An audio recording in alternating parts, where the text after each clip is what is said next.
first started turning, I bought a bunch of Sorby tools, and they all had handles. Some Crown tools, they all had handles.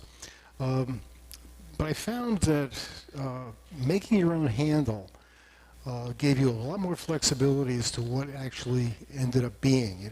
The size, the shape, the weight, the feel, the look. You could really customize it, and I really found it really gratifying to make your own handles. Now, of course, there are a lot of great handles out there, D-Way tools and Carter and Sons and Thompson. I have some of those tools. They're perfectly good, but again, making your own gives you that flexibility. And I have some handles that I made really early on for a bunch of Thompson tools because I bought them unhandled, and they just feel good. They just feel good to work with. And I'll show you some of the tools in a bit. Okay, the wood. I usually start with any kind of straight grain hardwood. This is some hard maple, 2x2 blank, however long you need your handle to be. Beech, ash, hickory will work. One thing that I strongly advocate is keep an eye out for yard sales and visiting the dump, whatever, finding old furniture. You can find, maple table legs. They make great handles. They're usually straight grain, certainly very dry. A lot of times it's really good wood. Sometimes it's not very good at all, but you can't beat the price, and it's a really good resource for that. Okay, so to start off, we're going to mount this on the lathe between centers and make it round.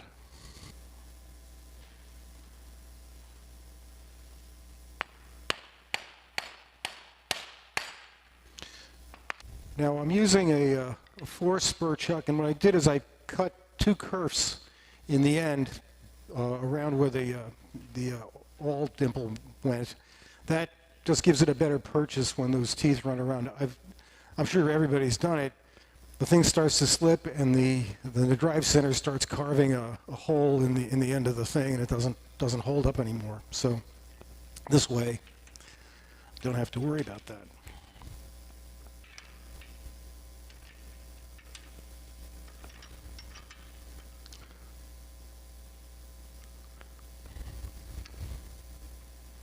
Okay. So I start with the spindle roughing gouge,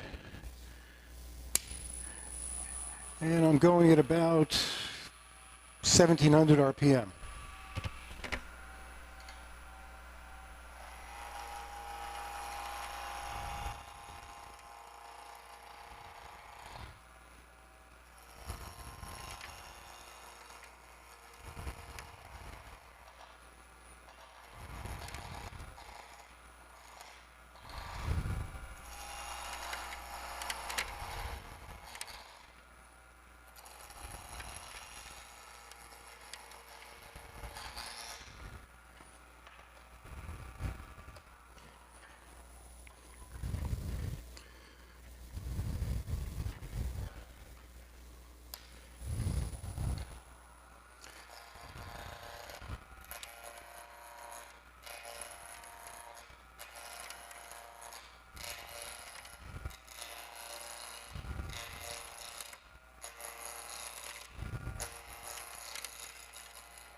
Now, I'm not bringing it all the way down to round yet because I want to put a tenon on this, and sometimes when you bring it, when you make this thing fully round and it's only a 2-inch square, you won't have enough room for a tenon, so you want to leave some corners.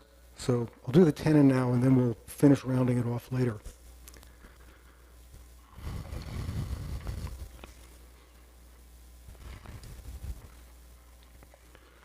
I'll put a tenon on this end.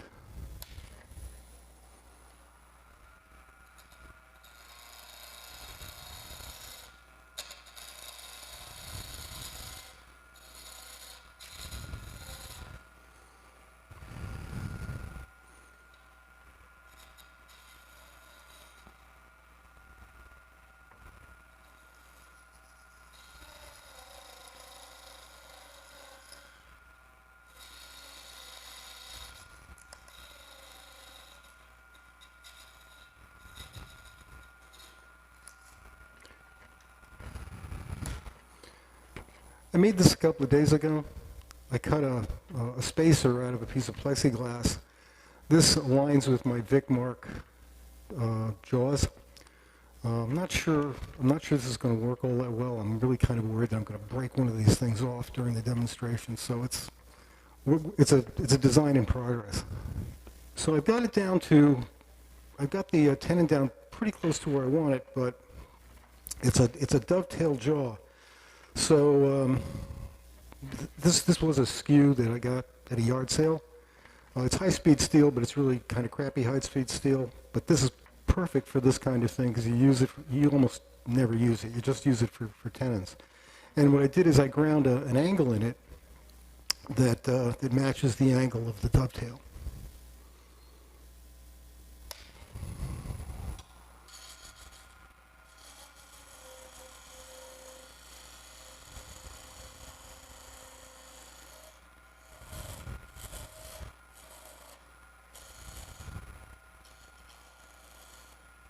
Okay,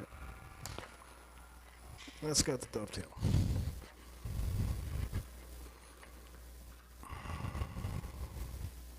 So put it in a chuck.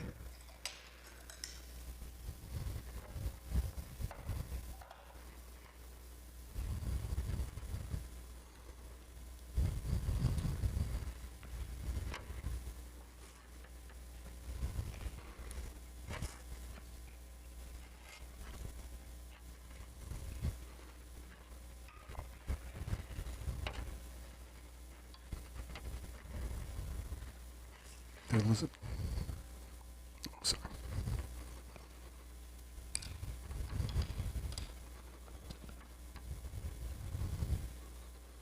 Okay.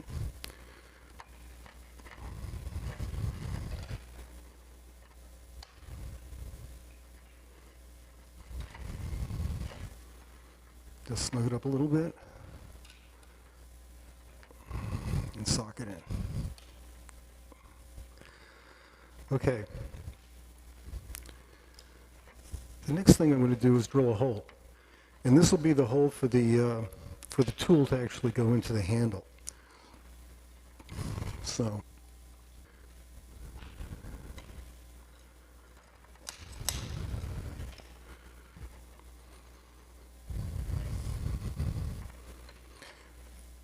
I've got a 1/4-inch bit on this. I've got a piece of 1/4-inch tool steel that I was going to make the tool out of. That could become a scraper or a point tool or one of Cindy Drozda's sharp little tools for getting into crevices. It's a narrow one. Whatever diameter drill, whatever diameter tool you have, you would use the appropriate bit. If you have a square or rectangular tang tool, there are other ways of making a hole that will securely fit that. I found that if you find just the right size hole and the wood is just a little bit, the circumference just a little bit smaller than the diameter of the tang, you can drive it in, and the corners of the tang will actually bite into the wood. You can add a little epoxy to it, but generally speaking, it'll hold still. I have tools that are just banged into square tools that are banged into a round hole. I can't get them out at all. So anyway, we're going to drill about a 2-inch hole. Before I forget, let me turn the speed down. So we go about 2 inches.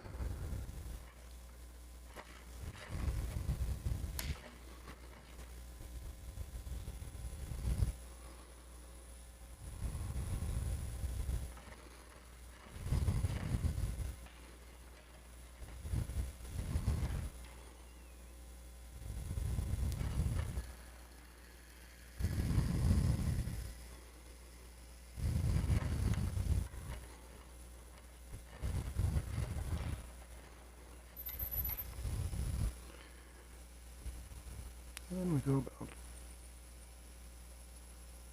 2 inches.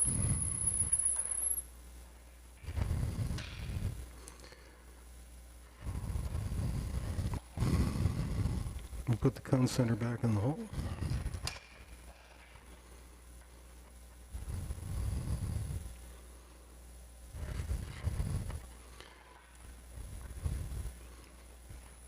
Now we can really make the blank round.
Okay, now we need to provide basically a tenon for the ferrule. Now, what I use for ferrules, and this is basically just holds the keeps the wood from splitting where the tool goes into it. I usually just use a piece of copper lure pipe. Cut it with a tubing cutter. It'll always leave a burr when you do that. I don't have a reamer that is big enough to remove the burr on the inside, so I use like a Dremel tool with a little drum sander on it to smooth out the edge. If you don't, the diameter of this thing will be smaller than the diameter of your tenon, and you can drive it on and it'll stay there, but it's very hard to size properly. And this is probably the trickiest part of the whole exercise, trying to get this to fit on that properly. You don't have to. I guess if you're really good and you can jam it on and it fits nice and snug, that's really what you're looking for. But as long as it's pretty close, I've found that because you're going to epoxy this thing on, and that epoxy will fill the gap between the copper and the wood, and it'll be, well, I assume it's just fine because I've never had a problem, and that's some of mine have been pretty sloppy. So obviously you try to get it as close as you can. So what I'm going to do is I'm going to start about 1/8 of an inch back from the face of this thing to where I'm going to cut the tenon, and I'll just start that with the parting tool.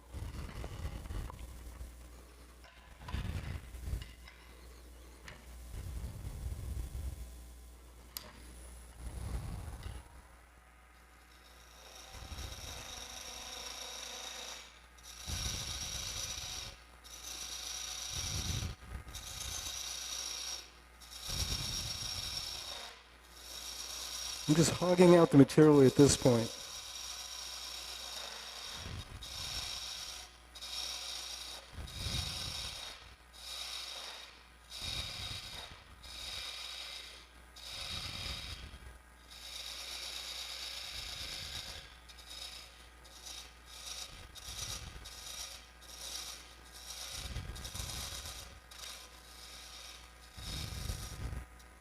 Okay. To rough size the tenon, what I'll do is I'll take a pair of calipers, set of calipers, and I'll go to the inside diameter of the tube, and I'll just lock that in.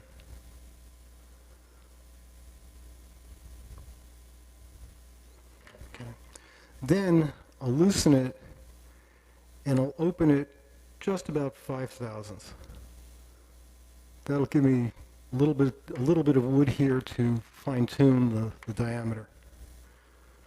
If I'm a little sloppy with the parting tool. So this is where we want to be.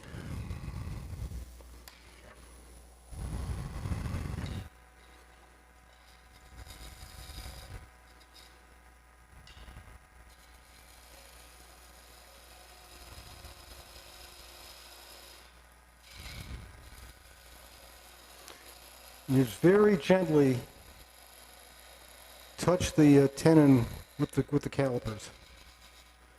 I've rounded off the ends of the calipers so they slide on the wood.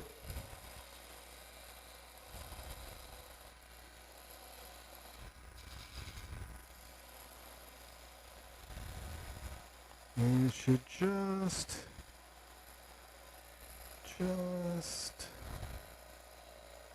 there it goes, right over.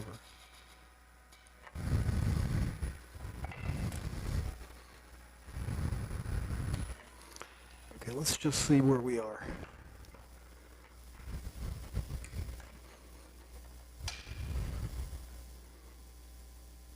Yeah, just a little big, that's good.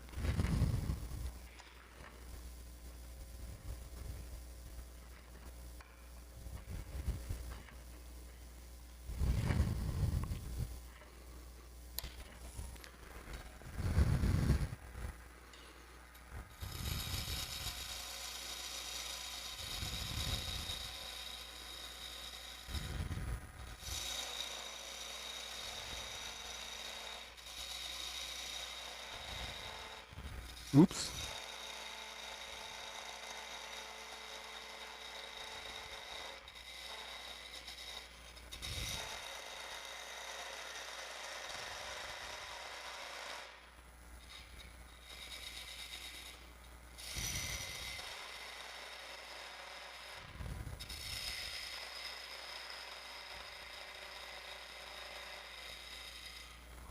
Let's see where we are.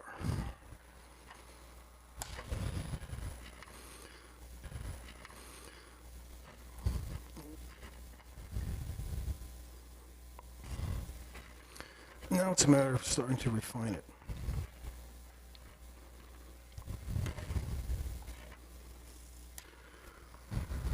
And I like to use a ski for this.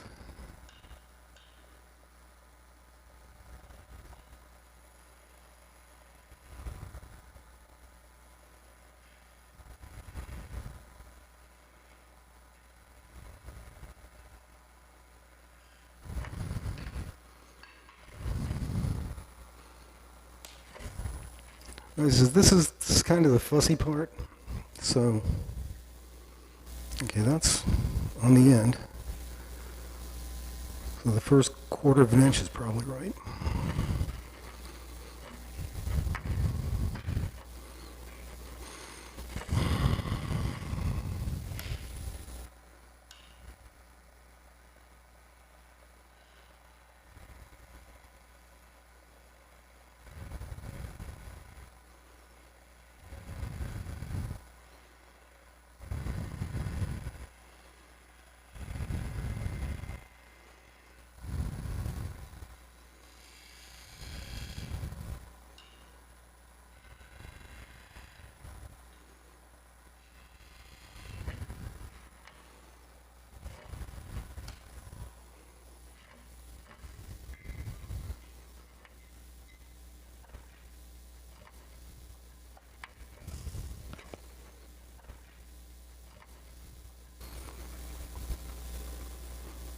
It's almost there.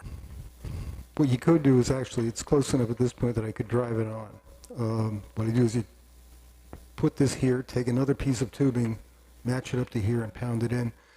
But I don't want to take it off. You wouldn't do that with, that's really rough on the bearings here, so you don't want to sit it down, take it off and do that. I'm just going to loosen it up a little bit.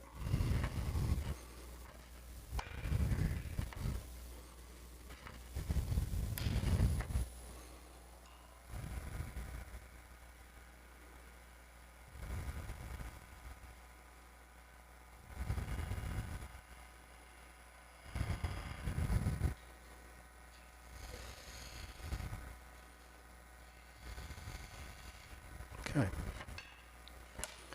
That should have it.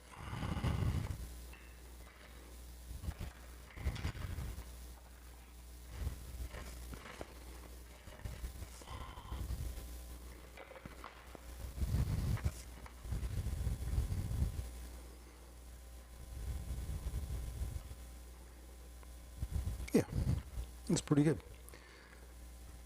I can't get it off. There it goes. All right, we want to epoxy this on. So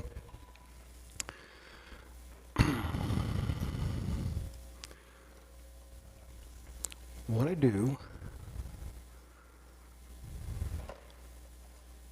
this is my epoxy mixing kit.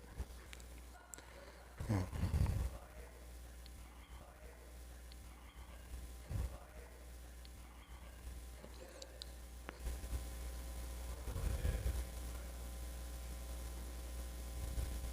So, started doing this with epoxy.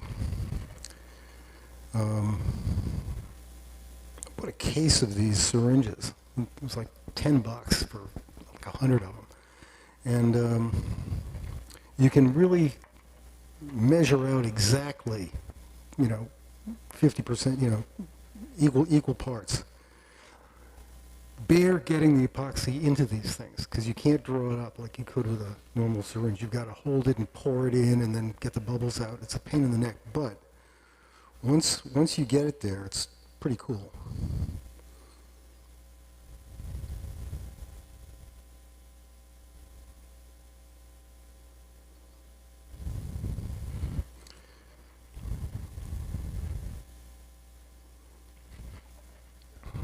It's a 5-minute epoxy. And I found that these work great for mixing the bottom of a soda can or a beer can. Now you really should mix it for a full minute, even though there's not a lot here. And these things too, I use these in the shop all the time. Coffee stirrers that you can get at the supermarket. They're like little tongue depressors, but they're really handy. And you can also take a pair of scissors and you can cut them into a sharp point, and they're great for applying glue or, little getting into little tight spots.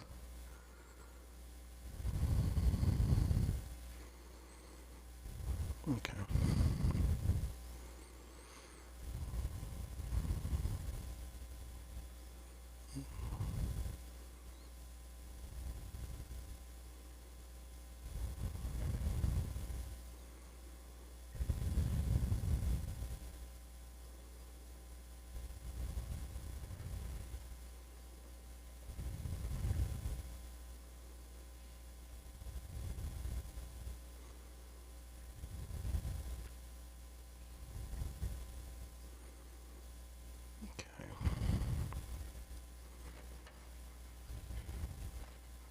And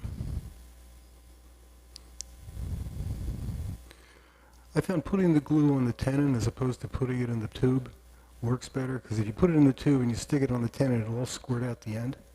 This way you're kind of forcing it, forcing it down in there. All right.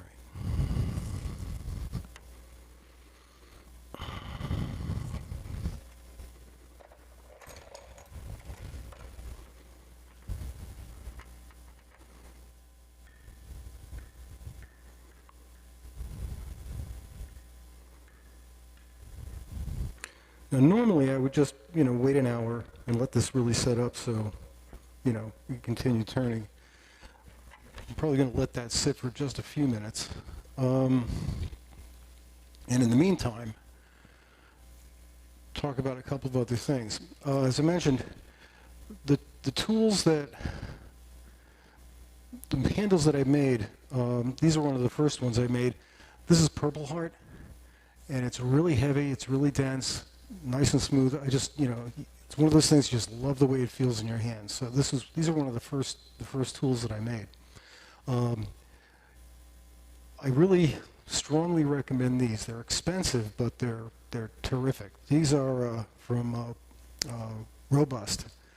They're collet tool inserts. And what they do, you loosen the collet and you tap the tool and it opens the jaws. Now you can sharpen this. You take it right to your grinder. You can interchange tools, if anything that has the same diameter, and the collets are interchangeable. Like each one of these comes with like 4 or 5 different diameters. So you can use basically one of these for any number of tools. I tend to, keep buying them and having them, in all the on all the handles that I make.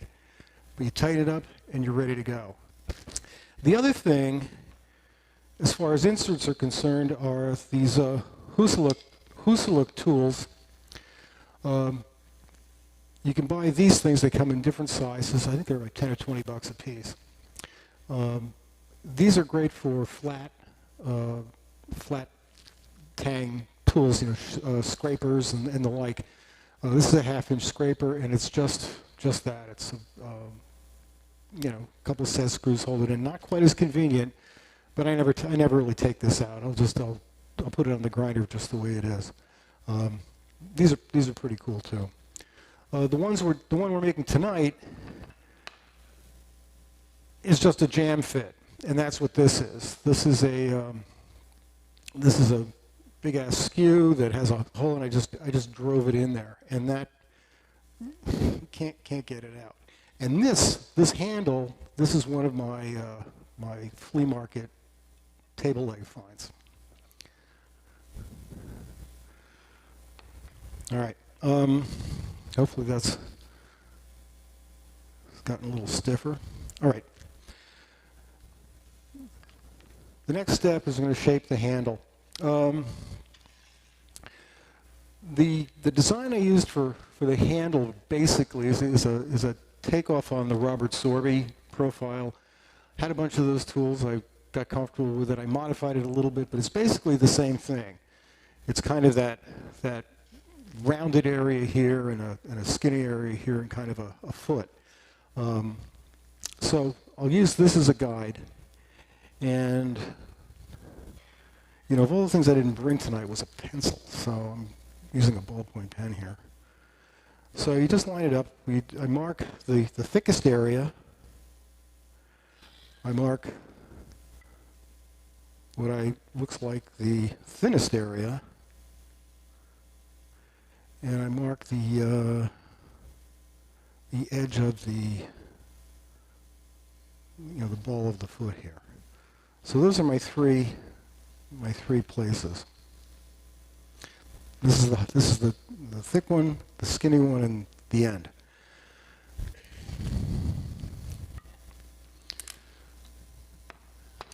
And I'll start with measuring.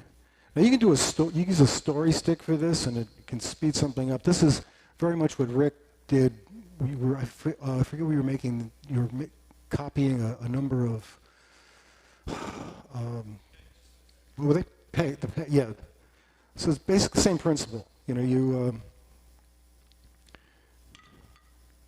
Here's the. Let's put this back.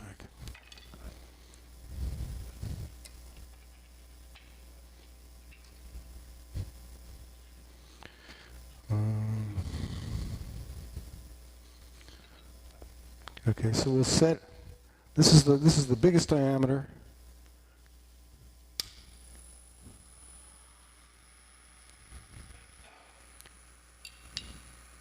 I'm going to start right here.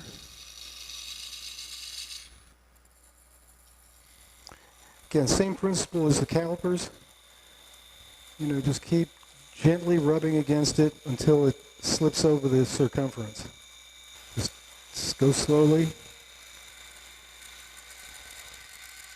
There it goes. And we'll do the next one.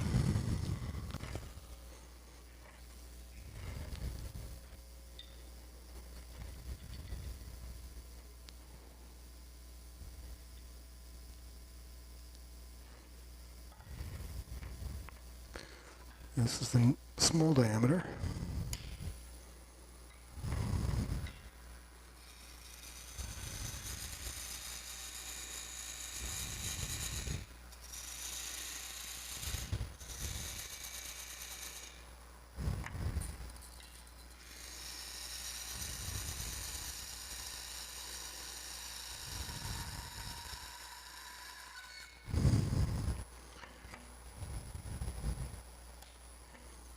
And now the last one, a little bit bigger.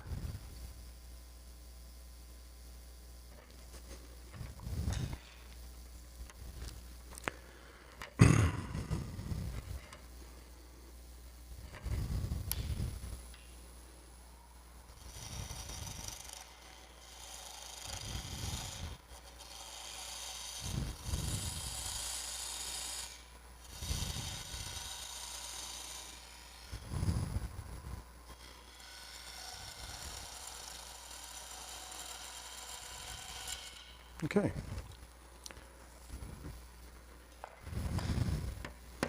Now it's just a matter of connecting the dots. And you just turn the cylinder into, to match those diameters, and you know, fair it together.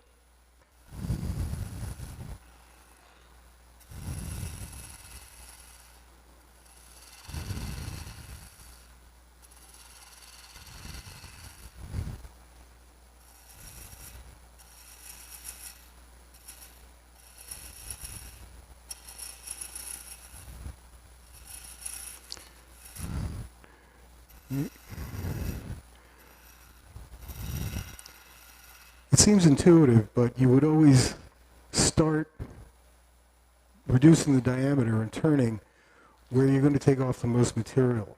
You don't start here and push your way down. You start here and you work your way down, and then work your way back to your thicker diameter. This isn't right.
It's getting a little dull.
Now I'm just fine-tuning the profile.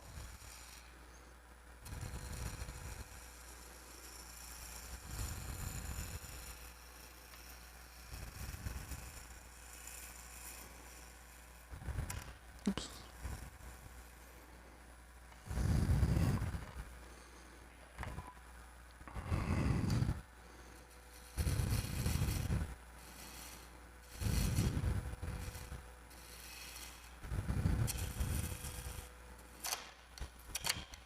Oops, oops, oops, oops.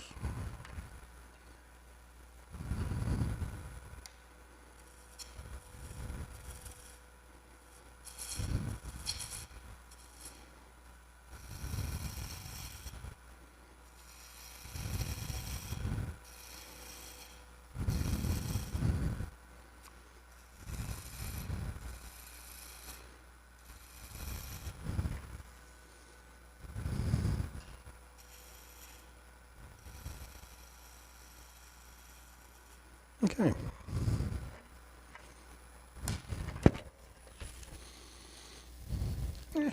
Pretty close.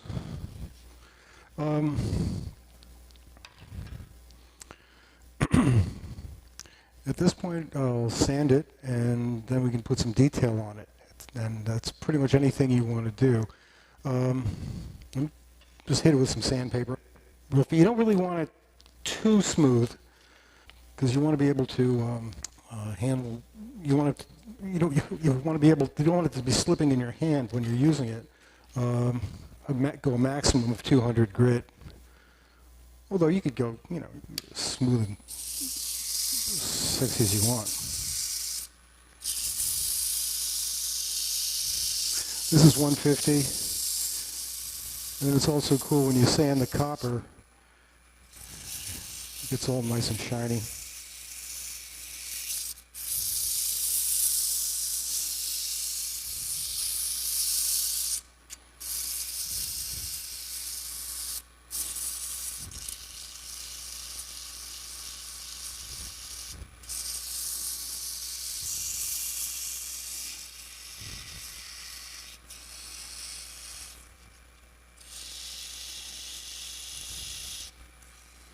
Okay.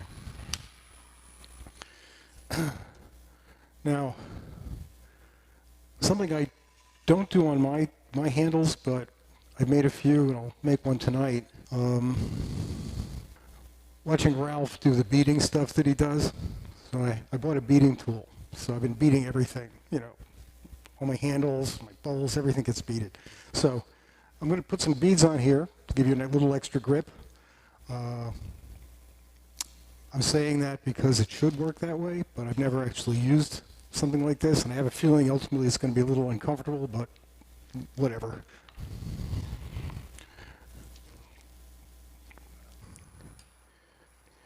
You start by locating the beads, just gently touching the tool.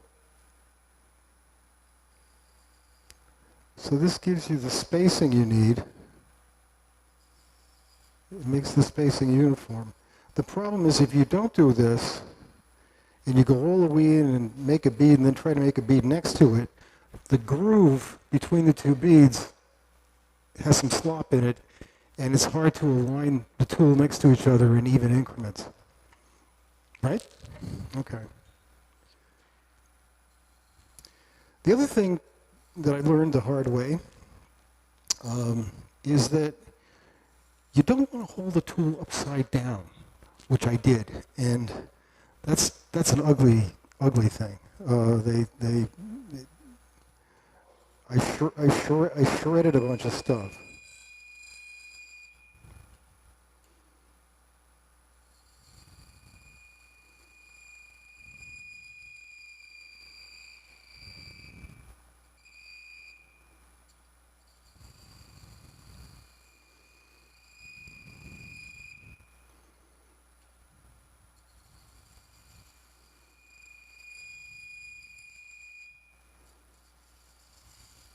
And according to the video, you rock it back and forth, and then you raise the tool a little bit, and that kind of sands the curve.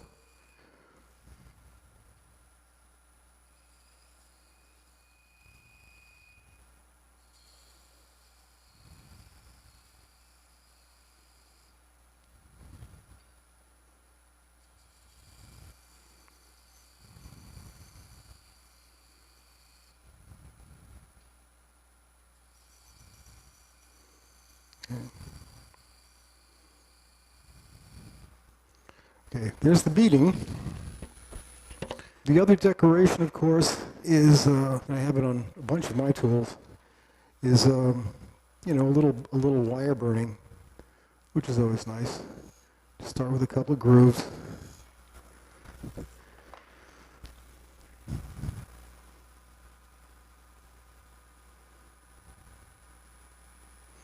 And just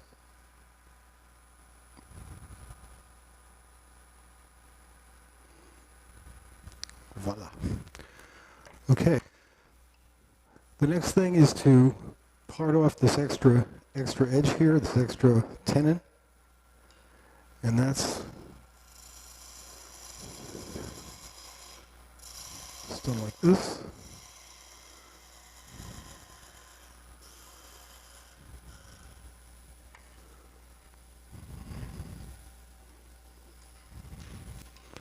And just smooth that off a little bit. Okay.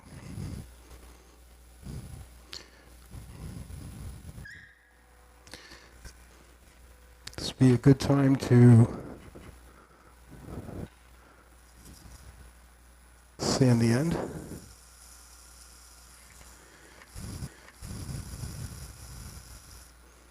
And then all that's left is parting off. What I'll do is I'll remove some material behind where I'm going to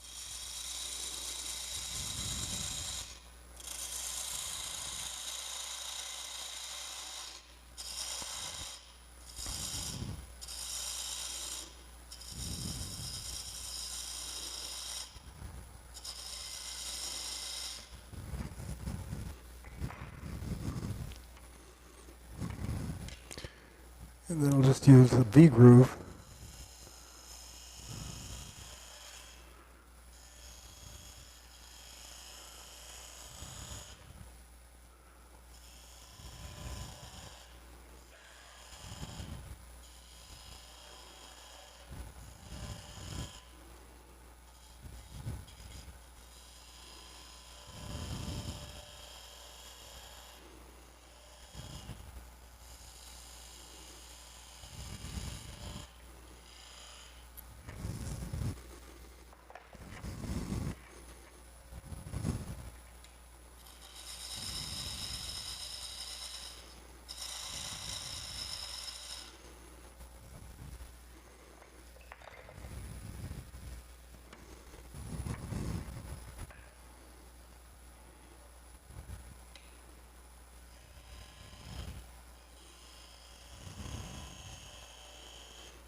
Hit that with a little sandpaper.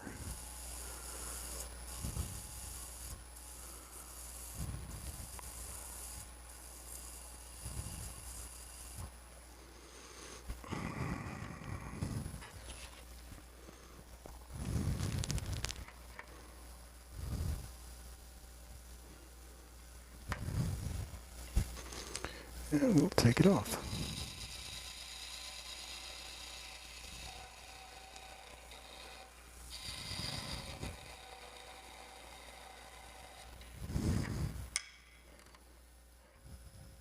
There it is.